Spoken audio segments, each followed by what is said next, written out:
In my opinion, Resident Evil 7 has some of the most interesting characters that have come out of the entire series. The Resident Evil games so often give us characters that are larger than life. People like Derek Simmons or Albert Wesker. Characters that are operating on such a more important global scale that I can't really even relate to. However, the characters in Resident Evil 7 are, in my opinion, much more grounded. The game allowing us to really get a sense of familiarity with the Baker family, Evelyn, and even the Winters. So today I thought it would be fun to count down my favorite characters to come out of the 7th installment in the series. Keep in mind that this is my list, and will almost certainly differ from yours, so feel free to leave your thoughts in the comments below. All that being said, let's kick this list off with...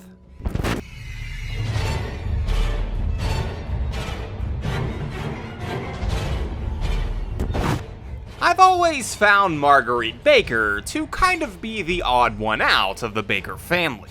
Of course, Zoe was the one that was truly isolated from the family, but I've always felt like we didn't spend enough time with this kindly monster to really appreciate her. Whereas we have several surrounding cutscenes with Jack and Lucas, where they have small conversations with Ethan, to me it didn't seem like we got something comparable with Marguerite. She just kind of wanders around the old house, being angry. Stay the fuck out!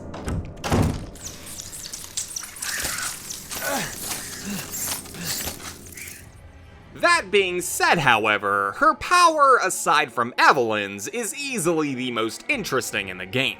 While Lucas and Jack in their most mutated states just turn into large monsters, Marguerite takes a different approach to infesting your nightmares. An approach that is arguably much more effective.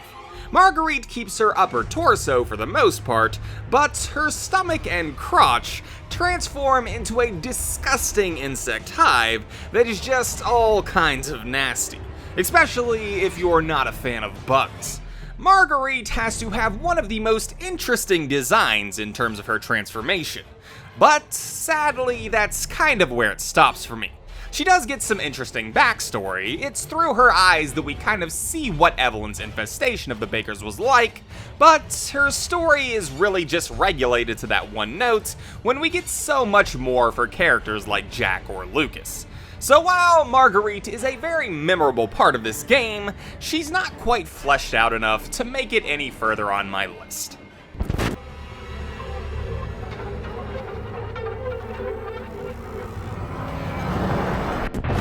Resident Evil is no stranger to bosses that just don't seem to die, no matter how many times you put them down.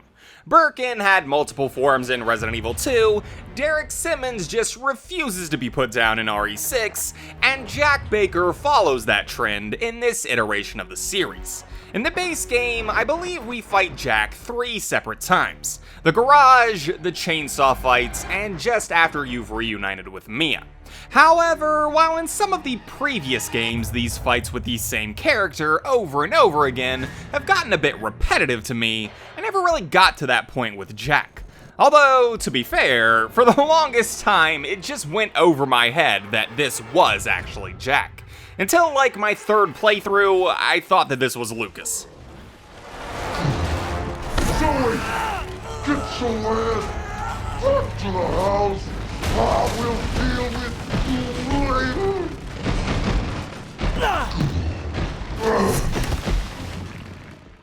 These many run-ins with the patriarch of the Baker family, though, are probably why I think of him as the main focus of this game. Obviously, Evelyn is the game's big bad, but when I think of this game, the image that comes to mind isn't child Evelyn running around laughing. It's a very specific image of Jack gearing up to punch Ethan in the face and drag him back to the Baker estate. Jack, to me, is this game.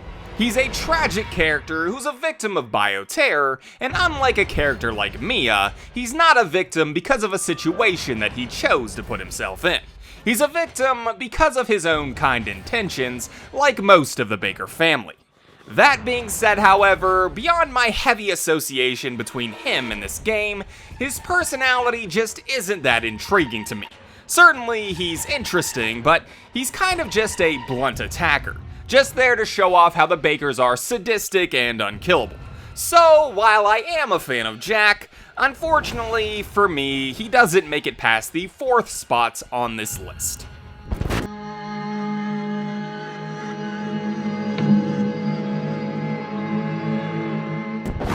I don't know what it is exactly, but I just can't help but love me some Joe Baker. Which is really weird, because when I first found out that we were going to be punching Molded in the End of Zoe DLC, I thought that it was going to be such a stupid way to end Zoe's story. But, in the end, it ended up being my favorite DLC of the lot of them. I think that it has to do with the fact that, though we're doing something as silly as just punching the monsters, beings that needed a firearm to defeat in the base game, it still played with the same tone of the base game. Joe has to be in contention for the manliest man to ever man, at least in the RE universe, and I love it. He's got a strong devotion to his family, he was seemingly in the military, he lives a life of isolation, and when the Molded started coming into his swamp, he didn't even call out for help. He just adapts to start beating them up. He has such an odd backstory, and yet, from the few cutscenes that we have of him, I never really got the sense that he couldn't actually live that life. However, all that being said, what holds Joe back for me is that we don't get to spend that much time with him. He's an interesting character, and I would have loved to see more interactions between him and some of the other characters in RE7, but he comes in after everything is already pretty much over. The only family member that he has left is Zoe, and she's in a coma. So while I do think that Joe is great, I don't think that I can put him any higher on this list because of how little that we get to see of him.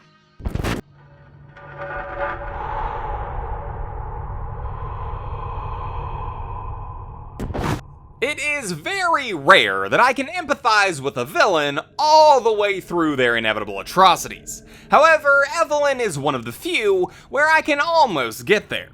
If you look into the backstory of this game, it's so clear that almost everyone that had anything to do with the Dolby incident was a victim in some way or another, which you don't often get with villains in games, let alone in the RE universe. If you don't know, Evelyn is a BOW that was created by the Connections, a black market organization with the intention of infiltrating and subduing enemy combatants without combat. However, Evelyn is still human.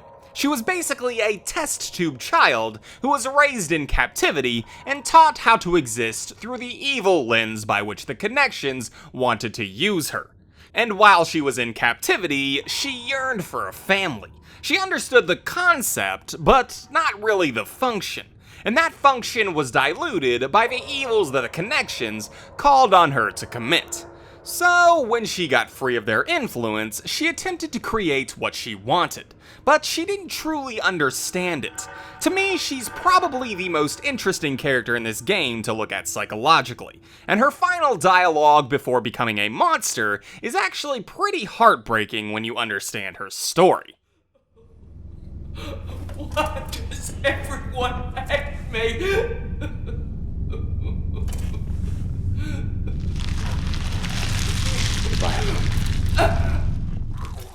Evelyn is truly a great character and a great villain that stands out to me as one of the best in the entire series in terms of her story. However, in my opinion, I just never really got that interested in her during my surface level understanding of the story. I felt like the threat that she posed wasn't quite as spelled out for me as someone like Jack or Lucas, and in turn, I didn't get the same kind of tension from the encounters that I had with her. So while I think she's a great character, there's still one that I personally think is even better.